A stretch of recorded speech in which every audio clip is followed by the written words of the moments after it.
اور حضرت عثمان رضی اللہ تعالیٰ عنہ کے اندر حیا اور شرم و حیا اس قدر زیادہ کہ حضرت عثمان رضی اللہ تعالیٰ عنہ جب تشریف لائے تو آپ صلی اللہ علیہ وسلم بیٹھے تھے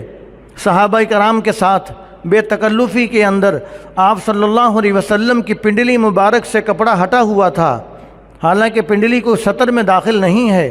آپ صلی اللہ علیہ وسلم کی پنڈلی مبارک سے کپڑا ہٹا ہوا تھا، اور آپ صلی اللہ علیہ وسلم صحابہ کرام کے ساتھ ایسے ہی بے تکلفی کے اندر بیٹھے ہوئے تھے، اور مختلف صحابہ کرام آ رہے تھے۔ آپ صلی اللہ علیہ وسلم بیٹھے رہے، لیکن جب حضرت عثمان رضی اللہ تعالیٰ عنہ تشریف لائے تو فوراً آپ صلی اللہ علیہ وسلم نے اپنی پنڈلی مبارک پر کپڑا اپنا درست کر لی، اپنی چادر درست کر لی۔ کسی نے پوچھا کہ یا رسول اللہ، اور بھی تو جلیل القدر صحابہ تشریف لائے ہیں، آپ نے کسی کے آنے میں اتنا تکلف نہیں فرمایا، اپنی پنڈلی مبارک ڈھانپی نہیں ہے، حضرت عثمان کے آنے پر کیوں ڈھانپی ہے؟ تو حضور صلی اللہ علیہ وسلم فرمانے لگے کہ جس سے فرشتے بھی حیا کرتے ہیں میں اس سے کیوں نہ حیا کروں، حالانکہ پنڈلی تو سطر کے اندر بھی داخل نہیں ڈھانپ لی۔ فرمایا کہ جس عثمان سے فرشتے حیا کرتے ہیں، فرمایا کہ میں کیوں نہ اس عثمان سے حیا کروں۔ تو حضرت عثمان رضی اللہ تعالیٰ عنہ کی حیا دیکھیے، اور پھر حضرت عثمان پر اعتماد دیکھیے کہ آج ہمیں جس شخص پر اعتماد ہوتا ہے ہم اس کو بیٹی نکاح میں دیتے ہیں۔ تو حضرت عثمان رضی اللہ تعالیٰ عنہ پر نبی کریم صلی اللہ علیہ وسلم کو اعتماد تھا، اس لیے آپ صلی اللہ علیہ وسلم نے اپنی بیٹی ان کے نکاح کے اندر دی۔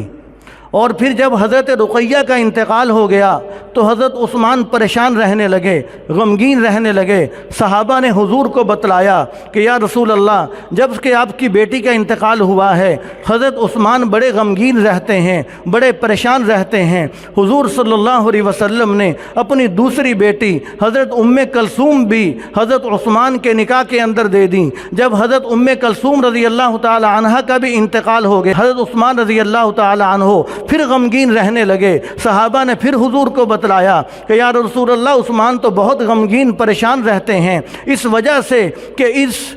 مقدس ہستی کی وجہ سے میرا رشتہ تھا نبی کریم صلی اللہ علیہ وسلم کے ساتھ، اب وہ رشتہ ختم ہو گیا، اس لیے کہ میری اہلیہ کا انتقال ہو گیا۔ حضور صلی اللہ علیہ وسلم نے فرمایا کہ عثمان، میرے پاس کوئی اور کنواری بیٹی نہیں ہے، اگر میرے پاس کوئی اور بیٹی ہوتی، اگر میرے پاس 40 بیٹیاں بھی ہوتی تو یا عثمان میں ساری بیٹیاں ایک ایک کر کے تیرے نکاح میں دے دیتا۔ اس سے بڑے اعتماد کی اور کیا دلیل ہو سکتی ہے؟ حضرت عثمان رضی اللہ تعالی عنہ پر اعتماد کی اس سے بڑھ کر اور کیا دلیل ہو سکتی ہے کہ نبی کریم دو جہانوں کے سردار کو حضرت عثمان پر اس قدر اعتماد ہے۔ تو آج ہمارے ملک کے اندر کوئی ٹی وی چینل پر بیٹھ کر کوئی بدبخت حضرت عثمان رضی اللہ تعالیٰ عنہ کی شان پر بکواس کرے، تبرہ کرے، تو وہ ایسے ہی ہے کہ جیسے چاند کی طرف تھوک رہا ہے اور اس کا تھوک اس کے چہرے پر ہی واپس لوٹ رہا ہے۔ اور حضرت عثمان رضی اللہ تعالیٰ عنہ وہ ہستی ہیں کہ حضرت آدم علیہ السلام سے لے کر بہت بڑی بات کرنے لگا ہوں، توجہ سے سماعت فرمائیے گا، کہ حضرت آدم علیہ السلام سے لے کر آخری نبی کریم صلی اللہ علیہ وسلم تک کوئی فرد، کوئی انسان ایسا نہیں ہے کہ جس کے نکاح کے اندر کسی پیغمبر کی 2 بیٹیاں آئی ہوں، کوئی انسان ایسا نہیں ہے۔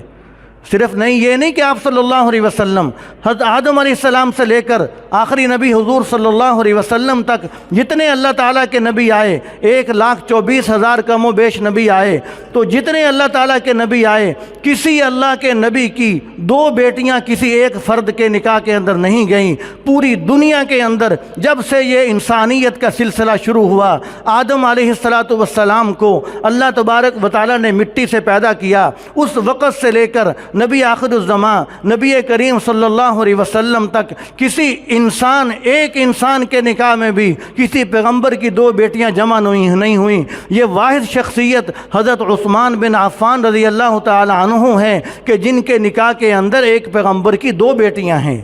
پھر صرف یہی نہیں کہ ایک پیغمبر کی 2 بیٹیاں، سید الانبیاء کی 2 بیٹیاں، سید الرسل کی 2 بیٹیاں، حبیب خدا کی 2 بیٹیاں، محبوب کل دہاں کی 2 بیٹیاں حضرت عثمان رضی اللہ تعالی عنہ کے نکاح کے اندر ہیں۔ اس سے بڑھ کر مسلمانوں کے لیے